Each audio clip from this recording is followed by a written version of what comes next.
오늘 우리에게 주시는 하나님의 말씀은 이사야서 8장 16절에서 19절입니다. 한 목소리로 봉독하시겠습니다. 너는 증거의 말씀을 싸매며 율법을 내 제자들 가운데서 봉함하라. 이제 야곱의 집에 대하여 얼굴을 가리시는 여호와를 나는 기다리며 그를 바라보리라. 보라, 나와 및 여호와께서 내게 주신 자녀들이 이스라엘 중에 징조와 예표가 되었나니 이는 시온산에 계신 만군의 여호와께로 말미암은 것이니라. 어떤 사람이 너희에게 말하기를 주절거리며 속살거리는 신접한 자와 마술사에게 물으라 하거든 백성이 자기 하나님께 구할 것이 아니냐, 산자를 위하여 죽은 자에게 구하겠느냐 하라.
성탄을 기다리며 라는 제목으로 말씀 증거하겠습니다. 다음 주가 성탄절이죠. 오늘은 성탄을 기다린다는 의미의 대강절 또는 대림절입니다.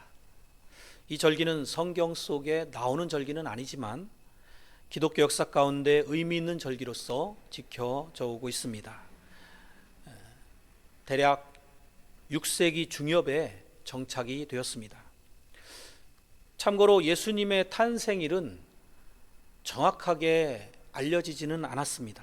그래서 우리가 지키고 있는 12월 25일 성탄절은 사실은 원래 이방 종교의 태양신을 숭배하던 날입니다. 그것을 성탄절로 대체한 것이죠. 여기에 대해서 문제를 제기하시면서 성탄절을 중요하지 않다고는 말하기 어렵겠죠.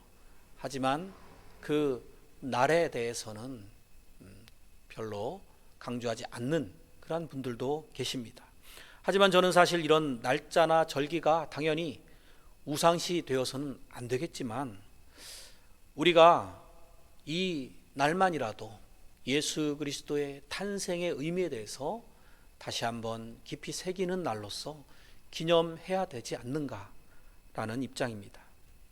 또 태양 숭배의 일로서 이교도 문화였던 그 문화가 만연했던 그 날을 예수 그리스도의 탄생일로 바꾸었다면 그것은 또 어찌 보면 이교를 타파한, 미신을 타파한 아주 긍정적인 의미가 있지 않는가라는 생각도 해보았습니다. 그래서 우리가 1년 중에 적어도 이 하루는 성탄의 의미를 더 깊이 새기는 날로 삼아야겠고요.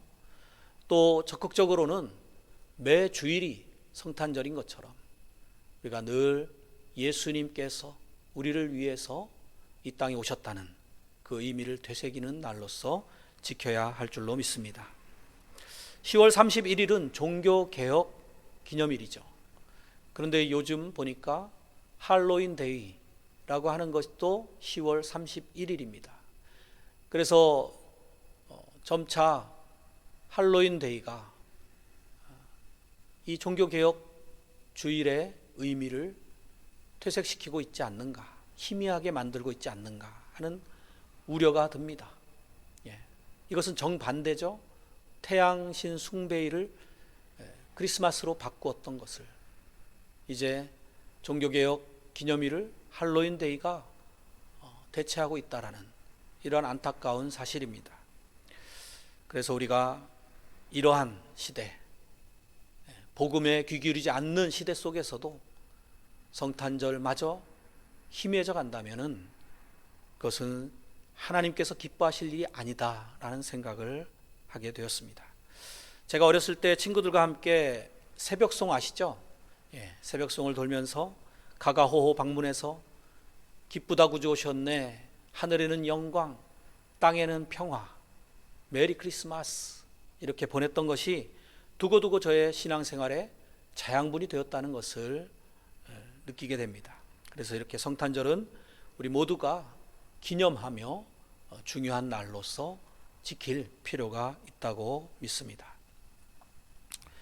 영국 경매시장에 세계 최초의 크리스마스 카드가 경매로 나온 적이 있습니다. 세계 최초예요. 엘버트 박물관의 초대 관장인 헨리 콜이 친구들에게 주려고 만든 크리스마스 카드였습니다.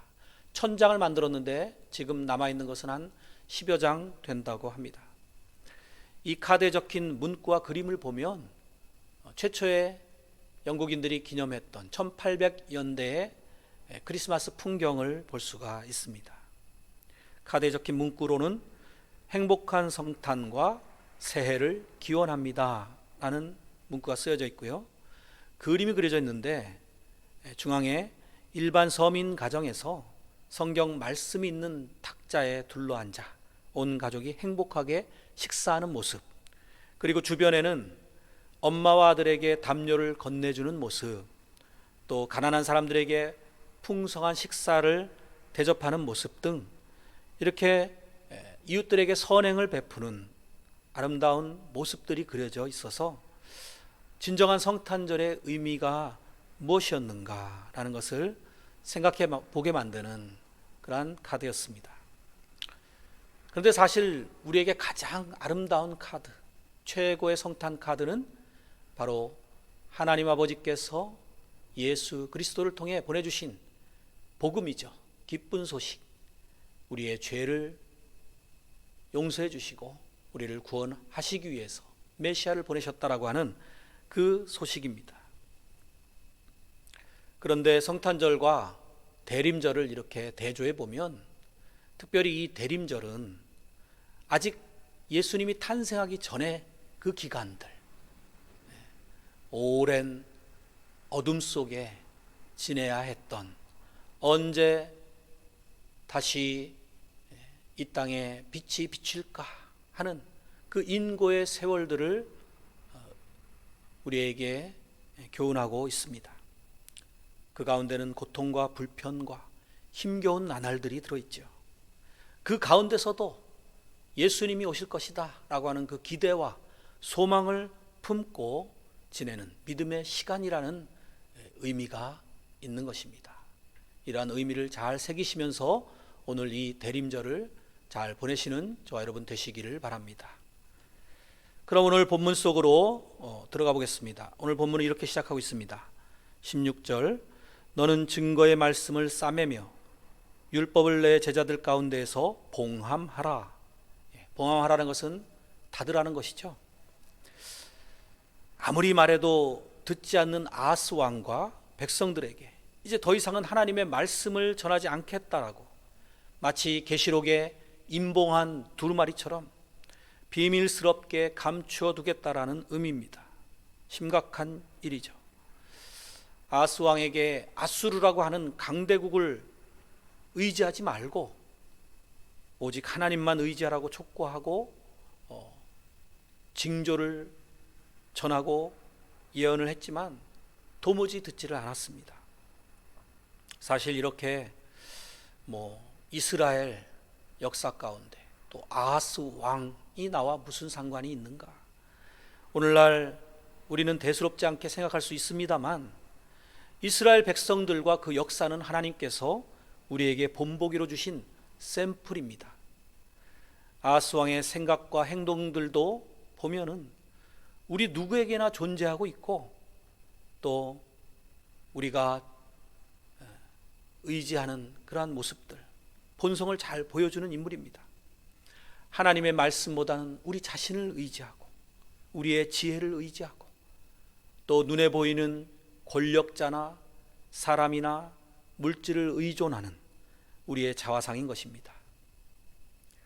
그런 그들을 향해서 선지자를 보내시고 계속해서 그들이 회개하고 돌아오기를 촉구하시고 기다리시다가 이제 하나님의 때가 다한 것입니다. 여러분, 전도서 3장 1절에 보면 천하의 범사가 기한이 있고 모든 목적이 이룰 때가 있다고 했죠. 하나님이 기한을 정해 주셨습니다.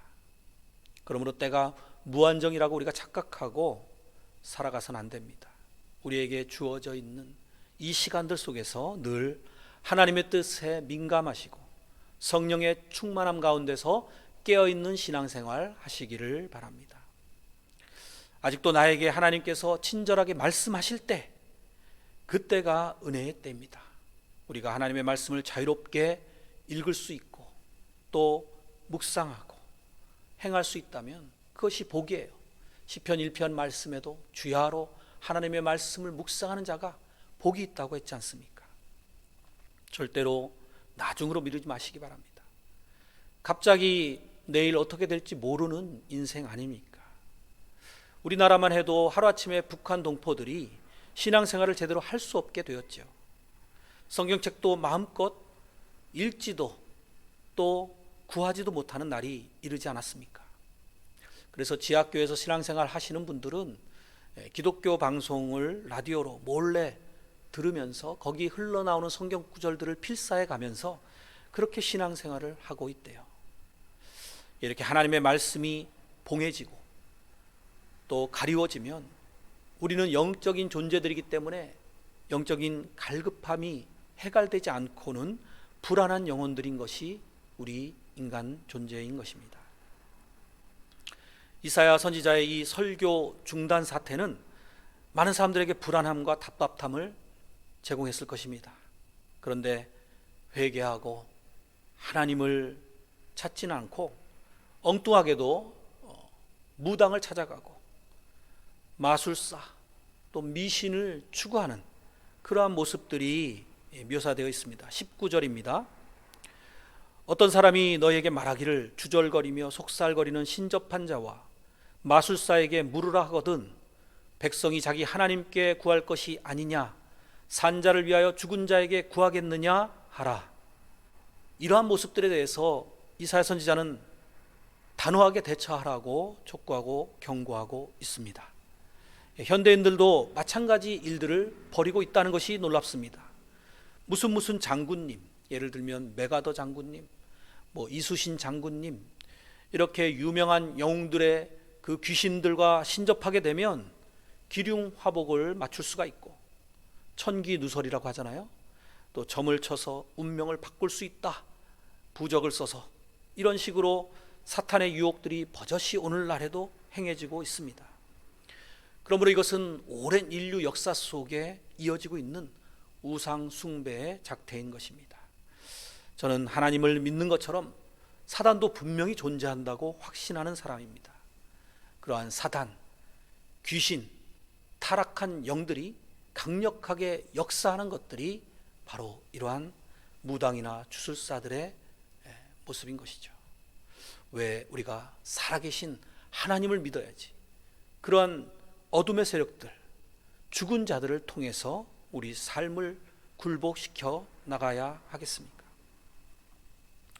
그들은 일순간 도움을 주는 것 같다가도 그들의 정체는 우리도 자기들처럼 타락하고 멸망하게 만들려는 것이 그들의 목적인 존재들입니다.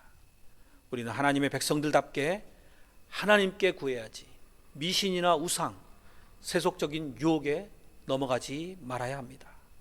삶의 기준을 잘 잡으시기 바랍니다. 우리 삶의 기준은 무엇보다 하나님의 말씀에 두어야 합니다. 엘리야 선지자 잘 아시죠? 거짓 선지자들과 850대 1로 영적 전투를 치러서 기도 응답으로 승리를 일궜던 인물. 그렇게 지금도 기독교인이라고는 하지만 수많은 기독교인들 가운데 진실한 크리스천은 이 정도 비율이 아닐까, 850대 1, 그렇게 희귀하지 않는가 하는 생각도 해보게 됩니다. 제가 늘 강조하지만 이 믿음의 길은 좁은 길입니다. 하지만 영광의 길이고 생명의 길이죠. 이사야 선지자와 믿음의 선조들이 걸어갔던 복된 길, 그 길로 나아가시는 저와 여러분이 되시기를 축원드립니다. 17절 읽겠습니다. 이제 야곱의 집에 대하여 얼굴을 가리시는 여호와를 나는 기다리며 그를 바라보리라. 야곱의 집, 이스라엘을 말하죠. 믿는 우리를 또 말하고요. 얼굴을 가리시는 여호와라는 이 표현은 뭐겠습니까? 말씀을 앞서 봉함했던 것처럼 이제 하나님께서 우리를 향한 얼굴은 긍휼과 자비를 의미하는데요, 그것을 이제 끊어버리시겠다라는 것입니다. 그럼 어떻게 됩니까? 우리 인간의 죽음을 신학적으로는 하나님과의 관계 단절이라고 합니다. 하나님이 우리를 포기하시는 것은 곧 인류의 절망적인 상태, 종말을 의미하는 것입니다. 이러한 심판의 메시지라도 하나님께서 이사야 선지자를 보내실 때가, 즉 봉함하지 않고 말씀을 주실 때가, 또 하나님께서 진노하실지라도 얼굴을 우리를 향하여서 바라보실 때가 우리에게는 축복인 것입니다. 감사해야 될 일이에요. 왜냐하면 그것은 우리를 아직 포기하지 않으셨다라는 증거이기 때문입니다. 하나님께서 열심으로 우리를 위해서 쉬지 않고 일하고 계시다라는 증거이기 때문입니다. 우리가 이사야서를 쭉 지금 읽어오다 보니까 자꾸만 헷갈리는 것이 하나님께서 심판을 하시겠다는 건지 아니면 구원을 하시겠다는 건지 매우 헷갈리게 교차적으로 쓰여져 있습니다. 그런데 우리는 이미 역사를 통해 알 수 있는 것이 이스라엘의 역사 속에 심판들이 있었지만 결코 그들이 멸절되지는 않았고 지금까지 이어져 오고 있음을 봅니다. 그래서 이스라엘은 우리의 본보기로 서 있는 것이죠. 히틀러 나치 치하에서도 수많은 학살이 있었지만 그루터기는 멸절되지 않고 남은 자로서 다시 회복되는 놀라운 일을 우리가 보고 알게 되었습니다. 예레미야 29장 11절에 말씀합니다. 여호와의 말씀이니라 너희를 향한 나의 생각을 내가 아나니 평안이요 재앙이 아니니라. 너희에게 미래와 희망을 주는 것이니라. 그렇습니다. 하나님께서 우리를 향해서 경고하신다는 것은 그 무서운 심판의 얼굴 이면에 우리를 향한 따뜻한 아버지의 자애로운 사랑의 얼굴이 또한 담겨 있는 것입니다. 이것이 바로 성경의 역설인데요, 우리가 이것을 이해하지 못하면 하나님의 그 주권과 성실하신 의지와 대비되는 우리 인류가 계속해서 저지르는 죄악된 현실, 우리 믿는 자들도 범하게 되는 이러한 죄 가운데서 이것을 어떻게 하나로 묶을 수 있는가 하는 것을 바로 이해할 수가 없는 것이죠. 해답을 찾지 못하고 맙니다. 비록 선악과를 먹고 수없이 실수하고 잘못하는 인류를 그래도 끝까지 사랑하시고 멸하시지 않고 오늘까지 보존하시고 예수 그리스도를 보내주셔서 증명해 주신 그 사랑이 우리 소망에 닫힌 것입니다. 할렐루야. 비록 내가 하는 일들이 너무나 미약하고 하나님 앞에 아무것도 아닌 것 같아도 하나님이 나를 택하셨고 나를 통해서 일하고 계신다라고 하면은 그것은 다 의미가 있고 소중한 것입니다. 우리가 하나님 앞에 어떠한 존재인지 나는 하나님의 자녀라고 하는 이 자부심으로, 특권으로 존귀한 삶을 살아내시기 바랍니다. 18절 읽겠습니다. 보라, 나와 및 여호와께서 내게 주신 자녀들이 이스라엘 중에 징조와 예표가 되었나니 이는 시온산에 계신 만군의 여호와께로 말미암은 것이니라. 이사야 선지자는 보라라고 외치고 있습니다. 이렇게 자신 있게 나와 내 자녀들은 하나님께서 주신 징조와 예표가 되었다라고 하는 그의 당당한 고백이 부럽습니다. 우리 여기 자녀들의 꼭 우리 육신의 자녀들만 놓고 보지 마시고 우리가 전도한 사람들도 영적인 자녀들이에요. 그들까지 다 아울러서 나와 나의 자녀들을 보시오 하고 세상 앞에 담대히 당당하게 고백할 수 있는 저와 여러분이 되시기를 바랍니다.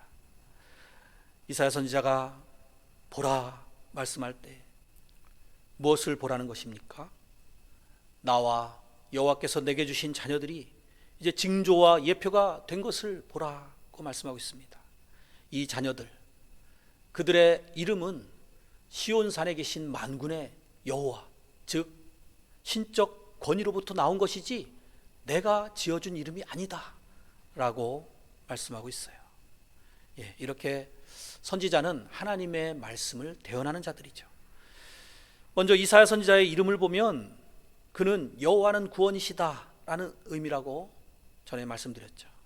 그리고 첫째 아들은 남은 자는 돌아온다 라는 뜻으로 수알 야숲이고요, 둘째 아들의 이름은 빠른 침략 또는 노략이라는 뜻으로 마헬살랄 하스바스입니다. 이 모든 이름들 가운데 하나님의 심판과 경고의 메시지들이 담겨 있는 것을 보게 됩니다. 첫째 아들을 통해서 남유다 백성들은 포로가 되어 잡혀갈지라도 다시 돌아올 것이라는 약속과 둘째 아들을 통해서 북이스라엘과 아람의 심판뿐만 아니라 남유다 백성들에게도 심판이 있을 것을 경고하고 계십니다. 이렇게 성경 속에 이름은 상당히 중요하고요, 그 사물이나 동식물이나 사람의 본질을 의미하고 있습니다. 심지어 하나님의 이름도 하나님의 본질을 드러내주고 있죠. 아담에게 직업이 있었는데 뭔지 아십니까? 이름을 짓는 장명소, 최초의 장명소장이라고 할 수 있습니다. 그런데 그 이름 짓는 일이 사실은 쉬운 일이 아니잖아요. 그 대상의 본질을 정확하게 꿰뚫어보고 그것을 의미하는 이름을 지어줘야 하는 거예요. 그래서 최초의 인간 아담은 매우 지혜로웠다고 보여집니다. 아마도 하나님의 형상대로 지어졌기 때문에, 또 아직 타락하기 전에 가시와 엉겅퀴를 내지 않는 그러한 온전한 모습 가운데서 지금보다 지적으로나 또 육체적으로나 아주 완벽했을 것으로 추정이 됩니다. 전에 창세기와 히브리서에서 무두셀라라는 이름의 의미에 대해서도 생각해 보았었죠. 창을 든 사람이 죽으면 끝이 오리라. 즉 무두셀라가 죽었을 때 노아의 홍수 심판이 임했습니다. 비슷하게 스알야숲, 마엘살랄 하스바스, 이렇게 이사야 선지자의 아들들이 심판의 메시지를 담고 있는 이름으로 하나님께서 지어주셨던 것입니다.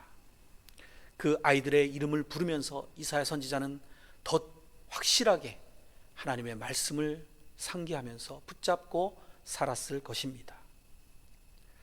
이사야라는 이름을 가지고 만약에 그 하나님은 구원이시다 라는 그러한 존귀한 이름을 가지고 세속적으로 살았다면 어땠을까요?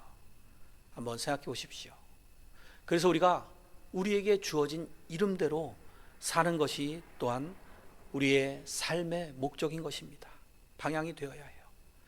아브라함의 이름도 한번 생각해 보십시오. 열국의 아버지라는 뜻이죠. 하지만 100세까지도 자식이 없었습니다. 만나는 사람들마다 당신의 이름이 무엇입니까? 아브라함입니다. 즉 열국의 아비입니다. 아, 그렇습니까? 자제분들이 몇이나 되시나요? 아주 풍성하시겠습니다 했을 때 아니요, 하나도 없습니다 라고 고백하는 아브라함, 얼마나 부끄럽겠습니까? 그래도 아브라함은 믿음으로 살았습니다. 그래서 믿음의 조상이 되었어요. 하늘의 뭇별같이 바다의 모래알같이 되리라는 그 약속을 붙들고 하루하루 살아냈던 것입니다. 결과는 다들 아시죠? 또 야곱의 이름은 어떻습니까? 사기꾼, 형의 발목을 잡고 태어났을 때 지어진 이름이었죠. 그런데 삶 속에서 다듬어지고 연단을 통해서 이스라엘이라는 이름으로 하나님께서 인정해 주시는 새로운 이름의 사람으로 되었습니다. 우리에게는 어떤 이름이 주어졌습니까? 그리스도인, 그리스도를 따르는 사람이라는 이름이 주어져 있습니다. 제자라고도 할 수 있죠. 또 거룩한 성도라는 이름이 주어져 있습니다. 이러한 고귀한 이름에 걸맞는 삶으로 나아가시기를 축복합니다. 예수님의 이름도 이사야의 이름과 뜻이 같다고 했죠. 그러니까 이사야의 이름은 자기의 이름으로 그리스도, 메시아를 예표하고 있는 인물이기도 합니다. 이렇게 이사야 선지자가 자신의 이름으로 예수 그리스도를 예표했듯이 우리는 그리스도인으로서 예수님을 나타낼 수 있는 예수님의 모델로서 살아야 하는 것입니다. 그러한 징조와 예표자들로 살아가시는 저 여러분이 다 되시기를 축원드립니다. 17절 말씀을 다시 한번 주의 깊게 살펴보기 원합니다. 이제 야곱의 집에 대하여 얼굴을 가리시는 여호와를 나는 기다리며 그를 바라보리라.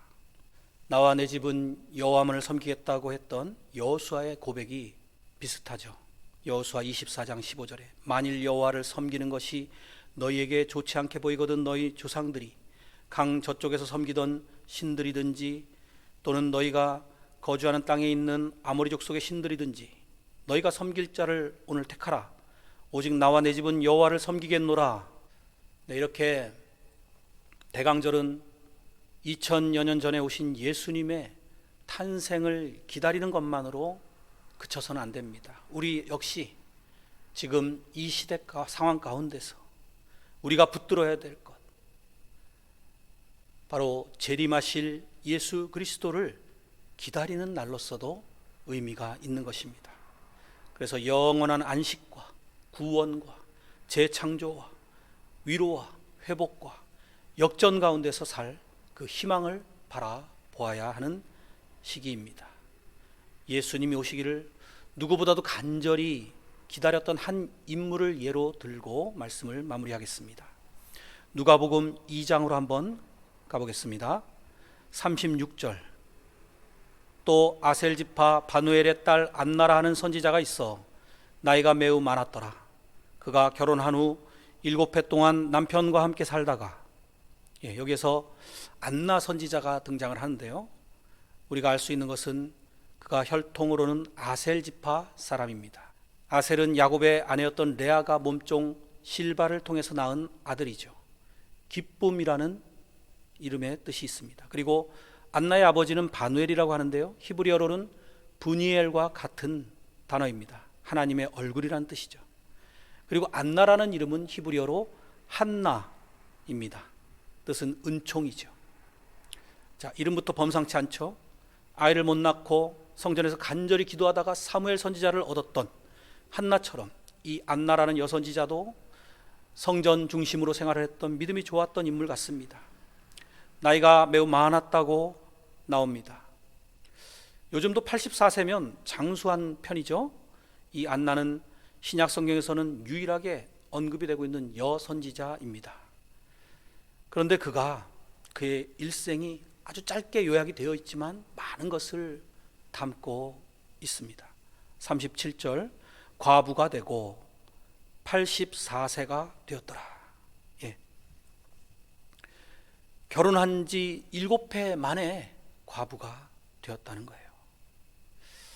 그리고 84세가 되기까지 그야말로 예수님을 대망하며 하나님의 신부로서 준비되는 인생을 살지 않았는가 하는 생각을 해보게 됩니다. 이 사람이 성전을 떠나지 아니하고 주야로 금식하며 기도함으로 섬기더니, 은총이라는 이름과는 달리 우리 인간적인 눈으로 보면 참 안쓰러운, 힘겨운 나날을 살았을 모습입니다. 그런데 여선지자다라고 하는 걸로 봐서 그는 매우 영적으로 충만했고 복받은 인물이었다라고 추정이 됩니다.